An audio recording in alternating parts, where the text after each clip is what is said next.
দীর্ঘদিন পর বড় পর্দায় ফিরলেন কিয়ারা আদভানি গেম চেঞ্জার নিয়ে। কিন্তু মুক্তির পরেই সিনেমাটি পাইরেসির শিকার হয়। একাধিক অবৈধ প্ল্যাটফর্মে ফাঁস হয়েছে পুরো সিনেমা। 2023 সালে সত্য প্রেম কি কথা সিনেমার মাধ্যমে রূপালী পর্দায় ফিরে আসার পর কিয়ারা আদভানি আবারও ফিরেছেন নতুন সিনেমা গেম চেঞ্জারে। তবে এই ফেরাটা আনন্দের বদলে আনে দুঃসংবাদ। 10 জানুয়ারি মুক্তি পায় এই Telugu action cinema game changer, যেখানে কিয়ারা আছেন দক্ষিণী সুপারস্টার রাম চরণের বিপরীতে। পরিচালনা করেছেন এস শঙ্কর।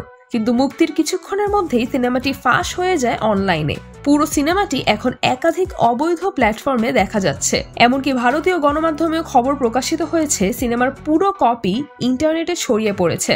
আর এটা কেবল কিয়ারা এবং সিনেমার টিমের জন্য ক্ষতির কারণ হয়নি, বরং ছবির ব্যবসাতেও প্রভাব ফেলতে পারে। তবে মুক্তির প্রথম দিনেই গেম চেঞ্জার 26 কোটি রুপি আয় করেছে। সিনেমার বাজেট ছিল প্রায় 400 কোটি রুপি এবং রামচরণের পারিশ্রমিকও 65 কোটি রুপি। এই পাইরেসির ফলে সিনেমার আয় এবং তার ব্যবসায়িক ভবিষ্যৎকে কিভাবে প্রভাবিত করবে তা সময় বলে দিবে। সিজরাতুল আভা, ডেইলি আওয়ার, বাংলাদেশ।